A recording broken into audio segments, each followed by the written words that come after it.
Okay, pestle and mortars, it's one of the most important kitchen gadgets that you can get. Why? Because it's going to give you mega flavour. If you haven't got one, then you seriously need to ask why. Now, this is the oldest kitchen gadget in the world. Obviously, it comes from two rocks, stone on stone. That's where the first early wheat was made, from the bread and all that sort of stuff. And of course, we can use it for many things that will make our life much tastier. So from spices, to dressings, to flavoured oils, to pestos, to marinades, there's so much you can do. So I'm going to give you a quick lesson on how to use it. I know it sounds a little bit patronising and all that sort of stuff, but everyone just thinks it's about clanking it in, right? You've got two methods, right? You've got bashing, and it's as simple as bashing, right? And then what I would suggest is for you to get in the knack of putting your hand over the pestle and mortar to kind of protect the ricochets and stuff like that, the hams. So that's a big important thing. And also you can put a cloth around it if you want, and that'll really stop it. So bashing. And then you got muddling. And that's another bit. And often you see people, they've got them, but they're not using them right. So the muddling bit is good for gently crushing things and taking it finer and finer. But also if you're making a pesto or a mayonnaise or a sauce or salsa, as you're adding that olive oil, you can just keep an eye on the consistency. There you go, done. So there you go, bashing and muddling, right? I'm going to show you 3 quick things to do with it. So, we've got a few spices here. We've got peppercorns, coriander seeds, salt and cumin. You know, that's just a couple of little herbs, of which could be any kind of dry rub for a roast or grilled bit of meat, or a base for a curry. So you can see, I haven't just gone in there and started smashing it. I've muddled it first, right? And that kind of takes the worst of it out. You can see that's broken it up to a point. Then we go into the bashing.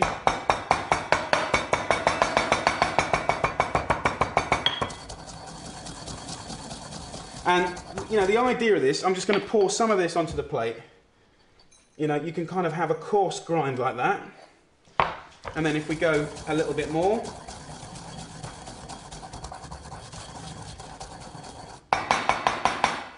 You've got a slightly finer grind there.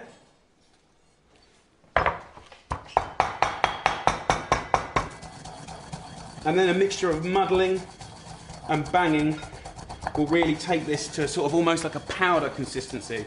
So that's kind of what you can do with spices, whether it's the base of a curry or a rub for a beautiful barbecue. So there we go. Spices. Second one, you could use this for a dressing or a flavoured oil, which is brilliant. Just basil goes in, it's not going to go anywhere, so I can just hold it. I kind of want to bash that sort of chlorophyll-y colour out of it. So it literally in 10 seconds.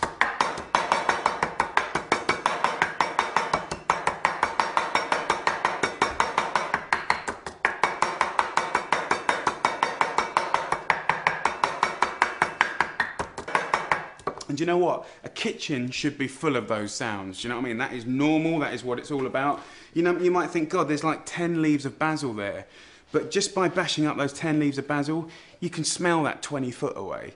And if you can be bothered, you know, once you've turned that into a little paste,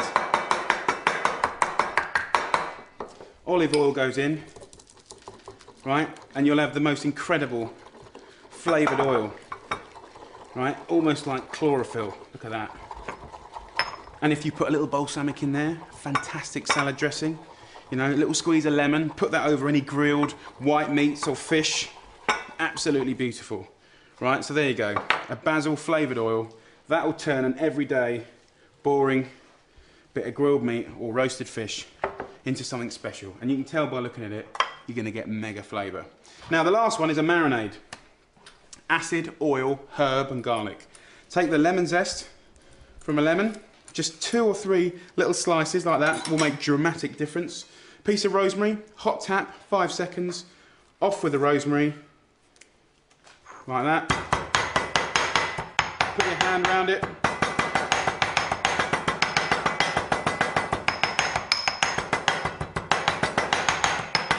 You're gonna get the oils out of the lemon zest, the oils out of the rosemary. Get some garlic cloves, don't even bother peeling them.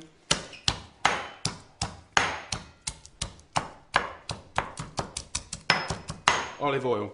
That's going to amplify and exaggerate the flavour so you can really get it around a leg of lamb, fish, whole fish, fish fillets, you know, chicken breasts, whole chicken, you name it. And there you go, a really good, tasty marinade. And whatever you put that on would be amazing. And if you wanted to add just a little bit of lemon juice, absolutely no problem there as well for the marinade. So there you go, 3 quick things to do with pestle and mortar: bashing, muddling, and then, you know, that is really the tip of the iceberg. But remember, the bashing and the muddling. And, you know, there's many, many things you can do with this. But one thing is for sure, if you know how to use a pestle and mortar, and you've got one, your flavour goes up dramatically straight away. Good luck.